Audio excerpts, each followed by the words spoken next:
주시옵소서. 감사드리며 예수님의 이름으로 기도드렸습니다. 아멘. 할렐루야. 잘 오셨습니다. 여러분 여러 가지 상황 가운데서도 또 이렇게 예배 자리로 나오신 여러분을 축복하면서 또 주님의 이름으로 환영합니다. 오늘 함께 보실 하나님의 말씀은 누가복음 18장 18절에서 23절까지의 말씀입니다. 제가 갖고 있는 신약성경 125페이지에 있습니다.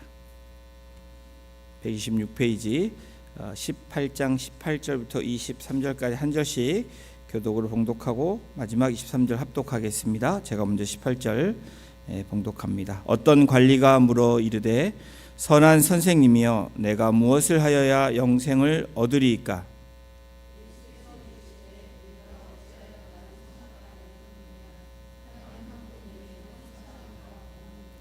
내가 계명을 안 하니 간음하지 말라, 살인하지 말라, 도둑질하지 말라, 거짓 증언하지 말라, 내 부모를 공경하라 하였느니라.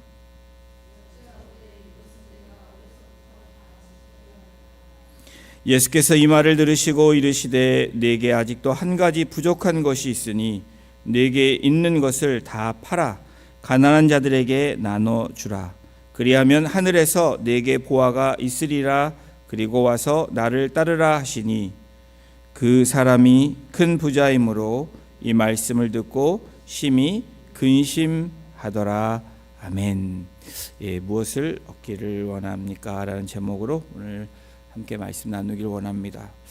오늘 저희가 누가복음 18장 18절부터 함께 같이 말씀을 읽었는데요. 그 전에 있는 15절에서 17절에 말씀을 보면 하나님 나라는 어린아이 같지 않으면 들어가지 못한다라는 말씀을 그 바로 앞에서 했습니다. 다시 말하면 하나님 나라를 소유한 사람에 대해서 하나님 나라를 소유할 수 있는 자, 소유할 수 없는 자로 한번 우리가 그 15절에서 17절까지 그리고 오늘 저희가 읽은 18절, 23절까지의 말씀을 그렇게 함께 대조해 볼 수가 있습니다. 예수님께서 부자 관리, 마태복음은 청년이라는, 그래서 부자 청년이라고 나옵니다. 청년이라 묘사하고 있는 이 부자 관리가 젊은 사람이라는 것을 우리가 생각해 볼 수 있고 젊은 나이에 부를 축적한 사람이라고 우리가 한번 상상해 볼 수 있습니다. 이런 부자 관리, 부자 청년이 다음과 같이 주님 앞에 찾아와서 이렇게 질문을 합니다. 18장 18절에 선한 선생님이여 내가 무엇을 하여야 영생을 얻으리이까? 이 질문은 모든 사람이 지니고 있는 보편적인 질문과 동시에 인생의 가장 궁극적인 아주 중요한 질문이기도 합니다. 이 말을 바꿔서 말하면 이런 말입니다. 죽으면 어떻게 되나요? 라는 이 시대의 컨텍스트의 이 죽음 후의 사후에 대한 궁금한 질문이기도 합니다. 내가 어떻게 하면 좋은 곳으로 갈 수 있습니까? 라는 그렇게 조금 이 시대의 컨텍스트에 맞는 말로 바꿀 수 있습니다. 그런데 이 부자 관리, 이 부자 청년에 대한 예수님의 답변이 당황스럽습니다. 조금 당황스러운데 하나님 한 분 외에는 선한 분이 없는데 왜 너는 나를 선하다고 하느냐라고 예수님이 영생을 어떻게 얻습니까? 라는 질문에 다른 답변을 하고 계십니다. 청년에 대한 질문에 대한 답변보다 마치 부자 청년이 말을 잘못한 것 같이 말꼬리를 잡은 듯 예수님께서 이러한 답변으로 먼저 말씀을 하시고 지적하시는 장면이 18절 초반부에 나옵니다. 그리고 이어서 다음과 같이 말씀을 합니다. 우리 20절 함께 같이 읽어보겠습니다. 내가 계명을 안 하니 간음하지 말라, 살인하지 말라, 도둑질하지 말라, 거짓 증인하지 말라, 내 부모를 공경하라 하였느니라. 유대인이라면 어려서부터 수없이 들었고 외울 정도로 많이 들었던 10계명 중에서 이 5계명부터 9계명까지의 말씀을 합니다. 순서는 조금 뒤바뀌었습니다. 내 부모를 공경하라. 이게 제 5계명이죠. 근데 뒤로 가 있습니다. 또 우리 살인하지 말라가 그다음 6번째 계명인데 간음하지 말라랑 바뀌었습니다. 도둑질하지 말라, 거짓 증언하지 말라. 이런 10계명 중에서 5계명에서 9계명까지 예수 주님께서 네가 계명을 안 하니라고 말씀하시면서 이 부자 청년에게 이 말을 하시는 겁니다. 네가 이 계명을 알지라고 하면서 이 5에서 9까지의 계명을 이야기합니다. 여기서 주님께서 부자 청년을 향한 이 숨은 의도가 있다라는 것을 우리가 알죠. 왜 1계명부터 10계명까지 얘기하지 않으시고 5계명부터 9계명까지만 말씀하셨을까? 1계명부터 4계명까지 여러분 아시죠? 나 외에 다른 신을 두지 말라. 우상을 섬기지 말라. 만들지 말라. 내 이름을 망령되이 이렇게 일컫지 말라. 그리고 네 번째가 안식일을 지키라. 그렇게 나오죠. 우리가 잘 알고 있는 1번부터 4번까지는 하나님에 대한 부분입니다. 그리고 5번부터 10번까지는 뭐에 대한 부분이요? 이웃에 대한 부분이죠.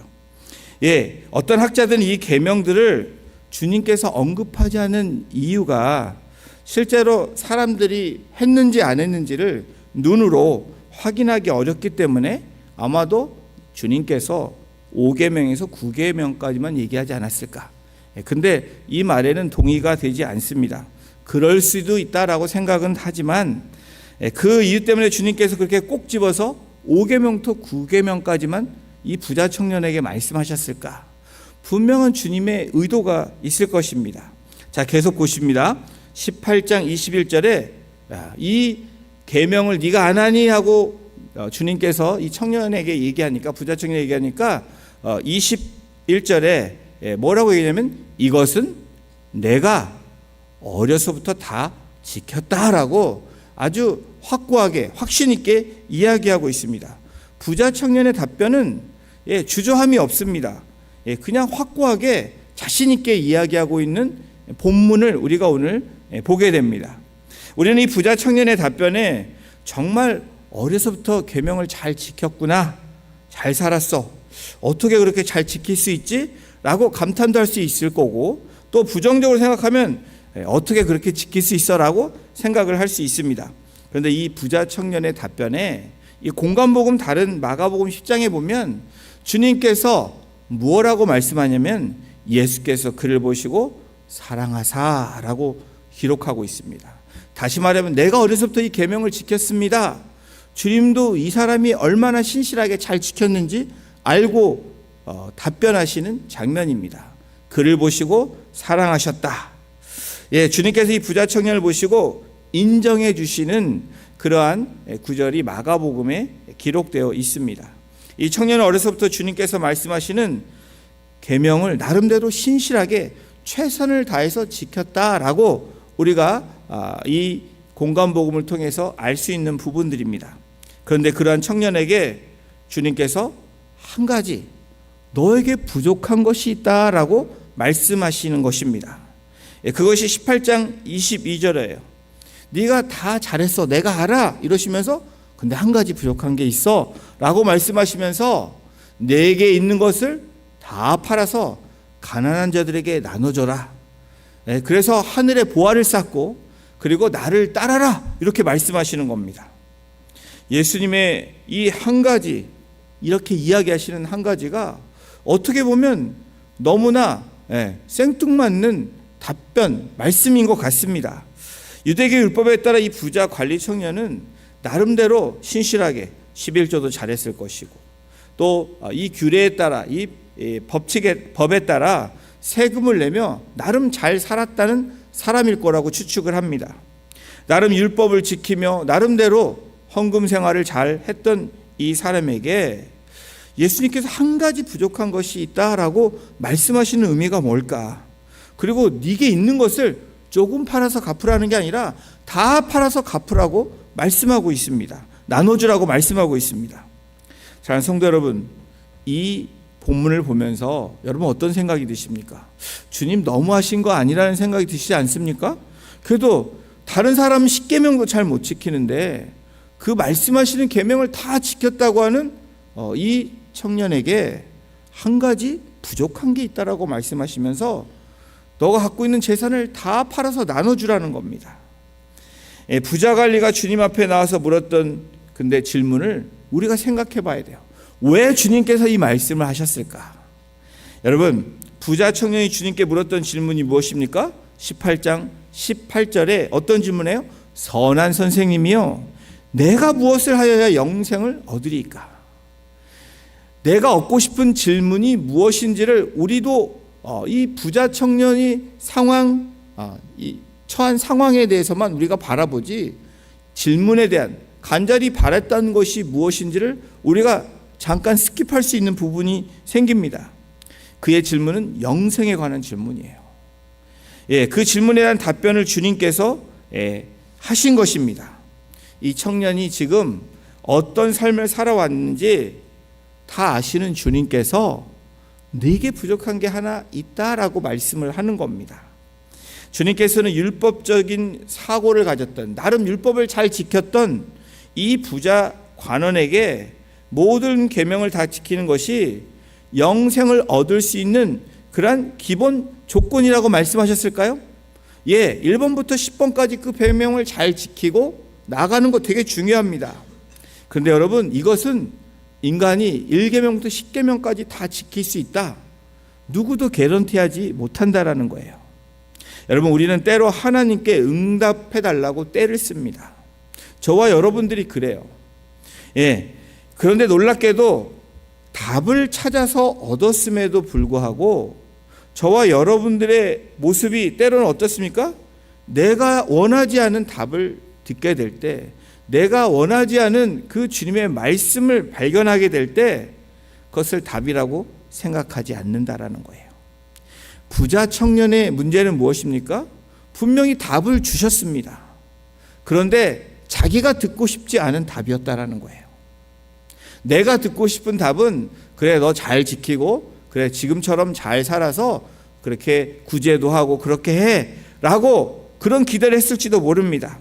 어떤 기대를 했는지 모르지만 주님께서 어쩌면 너에게 가장 부족한 것 한 가지를 말씀하시는 거예요. 그런데 그 한 가지가 전 재산을 팔아서 나누어 주라는 겁니다. 부자 청년이 질문한 답을 우리 주님께서 정확하게 주신 겁니다. 내가 5에서 9계명까지 잘 지켰지만 영생을 얻기를 원한다면 주님께서 말씀하지 않은 1에서 4계명을 말씀하지 않고 주님께서 나를 따르라 라고 말씀하는 거예요. 여러분, 1계명부터 4계명 그리고 10계명을 보면 이 5가지의 계명을 열거하지 않는 것에 대한 이 부자 청년의 상태를 주님이 누구보다도 잘 아셨다라는 거예요. 여러분, 우리가 주님 앞에 기도할 때 주님은 우리의 상태를 아시고 우리의 상황을 아시고 우리에게 맞는 답과 그 응답을 해주시는 분이 우리 하나님이십니다. 내가 원하는 대로 자판기처럼 먹어서 뽑는 그런 하나님이 아니세요. 이 부자 청년을 통해서 우리에게 말씀하시는 게 무엇입니까? 결론적으로 하나님을 사랑하라는 거예요. 하나님을 사랑한다면 이 모든 것을 놓고 나를 따르라는 거예요. 하나님을 사랑하는 것은 눈에 보이는 율법을 지키는 것이 아니라 그 율법을 주신 눈에 보이지 않는 주님을 따라 순종하는 삶이라고 부자 청년에게 말씀하시는 겁니다. 1에서 4계명인 우상을 섬기지 말라, 하나님을 사랑하라는 계명이죠. 10계명은 무엇입니까? 탐심을 버리라는 겁니다. 하나님을 사랑하는 것, 그것은 뭐예요? 탐심을 버리는 거예요. 그런데 부자 청년이 갖고 있는 문제점은 재산도 먹고 나름대로 율법 지켰지만 탐심이 있었다라는 겁니다. 하나님을 사랑하는 것보다 이 물질에 대한 그 욕심이 더 있었다라는 것을 주님이 포인트아웃 하신 거예요. 이 부자 청년의 우상은 물질입니다. 이 부자 청년의 우상은 탐심이에요. 오늘 본문에 이와 같이 주님께서 부자 청년에게 말씀을 하셨는데 모든 계명을 지켰다고 말했던 부자 관리의 반응을 보십시오. 우리 23절 함께 같이 읽어보겠습니다. 시작. 그 사람이 큰 부자이므로 이 말씀을 듣고 심히 근심하더라. 여러분, 오늘 이 말씀은 하나님의 말씀이 우리에게 들려졌는데 그 말씀을 듣고 심히 근심하더라. 아멘으로 네 그렇게 하겠습니다, 순종하지 않겠습니다 라고 그렇게 말하지 않고 근심했다. 우리의 삶에서도 그런 근심들이 있죠. 분명히 하나님이 약속해 주셨는데 근심이 있습니다. 이것은 부자 청년의 모습과 똑같다라는 거예요. 평소 고민하던 문제를 해결받으러 예수께 왔다가 도리어 더 큰 근심을 가지고 돌아가는 부자 청년을 오늘 본문에서 우리가 만나보게 되는 겁니다. 아직도 율법주의적 사고에서 벗어나지 못하고 있는 그 부자 청년을 주님이 말씀해 주시는 거예요. 또 이 부자 청년을 통해서 오늘 우리에게 이 말씀하시는 이유가 뭘까요? 예, 바로 가장 귀한, 바로 구원으로 우리를 이끄시는 예수 그리스도를 오늘 우리가 바라봐야 되는 저와 여러분들이 되기를 주님의 이름으로 축원합니다. 여러분, 이것이 오늘 부자 청년에게 말씀하셨던 주님이 오늘 이 자리에 어쩌면 우리가 다른 것에 마음을 빼앗기고 나름 우리가 신앙생활하지만 주님을 사랑하는 다른 무엇인가가 있다면, 또 무엇인가 우리의 마음 가운데 그런 탐심이 있다면 그것을 우리에게 오늘 말씀하시는 거예요. 부자 청년의 질문, 어떻게 하면 영생을 얻을 수 있습니까? 예, 주님께서 이 땅에 어떤 보화로도 하늘의 은혜를 얻을 수 없다는 결론을 내려주시는 부분입니다. 그래서 뭐라고 말씀하시죠? 나를 따르라 하기 전에 하늘의 보화를 쌓으라고 얘기합니다. 오늘 우리 이 땅 가운데 살아가는 저와 여러분들의 삶은 우리가 어디에 보화를 쌓아야 돼요? 땅에 관심을 갖는 게 아니라 하늘에 관심을 가지면서 이 땅을 살아가야 된다는 거예요. 여러분, 주님께서 그리스도를 통해서 하나님의 사죄를 얻을 수 있고 그리스도를 통해서 하나님의 자녀라는 특권을 얻게 되고 영생을 얻고 하나님의 기업을 받을 수 있다는 것을 오늘 부자 청년을 통해서 말씀하고 계시는 거예요. 예, 내게 있는 것을 다 팔아 가난한 자들에게 주어라.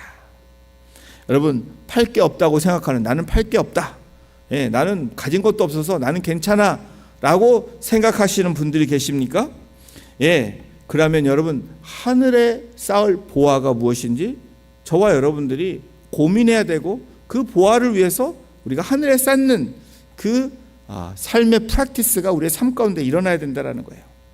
주님께서 한 가지 부족한 것을 하기 위해서 가지고 있는 것, 저는 오늘 이 말씀을 우리가 가지고 없다라고 생각한다면 그러면 우리가 버려야 되는 것을 버리는 것이 중요합니다. 그리하면 하늘에서 네게 보화가 있으리라. 하나님이 기뻐하시는 것을 버릴 수 있다면, 하나님이 기뻐하시는 것을 우리가 나누어 주고 쌓을 수 있다면 그것은 어떤 일입니까? 우리가 하늘 백성임을 우리 스스로 증명하는 것입니다. 그리고 와서 follow me, 나를 따르라고 말씀합니다. 젊은 관원은 결국 그리스도께서 인생의 최고의 보화인 줄을 몰랐던 거예요. 선생님 하고 옵니다. 선하다는 말을 쓰면서 관심을 갖게 끌게 합니다. 그런데 주님이 무엇을 포인트아웃해요? 주님이 선하신 분이죠. 그러면서 네가 선하다고 말한 그 선함의 차이를 말씀하시고 계시는 거예요. 예, 그의 행동은 결국 땅의 재물을 지키려고 그리스도 앞에 계신 영원한 보물을 놓고 가는 안타까운 그 마지막 장면을 오늘 우리가 본문에서 발견하게 됩니다. 오늘 우리는 하나님을 살아가지 못하는 우상을 던져버리는, 그래서 하늘의 보화를 생각하는 저와 여러분이 되기를 주님의 이름으로 축복합니다. 하나님이 귀하게 생각하시는 보화를 하늘에 쌓아둘 수 있는 오늘 이 저녁, 이 결단의 시간이 되기를 또 축복하면서 이 땅에서 주님을 따르는 저와 여러분들이 그런 삶이라면 얼마나 복된 삶인지 우리 주님이 이 부자 청년을 통해서 다시 한번 우리에게 말씀하고 계시는 겁니다. 사랑하는 성도 여러분, 예, 부자가 꼭 낙타가 바늘귀로 들어가는 것처럼, 예, 그것이 하나님 나라에 들어가는 것보다, 예, 더 쉽다라고 이야기합니다. 낙타가 바늘귀로 들어가는 것이 부자가 하늘나라 들어가는 것보다 더 쉽대요. 말이 됩니까? 그런데 이게 무엇을 얘기합니까? 우리도 여기에 트랩에 걸릴 수 있다라는 거예요. 저와 여러분들이 겸손히 주님 앞에 나가지 않는다면, 그 교만과 탐심이 우리 안에 있다면 우리는 하늘에 보화를 쌓는 사람이 아니라 땅에 보화를 쌓고 살아가는 그런 존재가 될 수 있다는 것을 또한 우리에게 경고하시는 말씀이기도 합니다. 오늘 이 저녁에 함께 기도할 때, 또 이 말씀을 생각하면서 기도할 때 우리가 진정으로 정말 하늘 백성으로 하늘의 보화를 쌓을 수 있는 것이 무엇인지 주님 앞에 여쭤보고 또 그 받은 말씀에 순종하며 나아가는 오늘 이 저녁이 되기를 주님의 이름으로 축원합니다. 기도하시겠습니다. 하나님,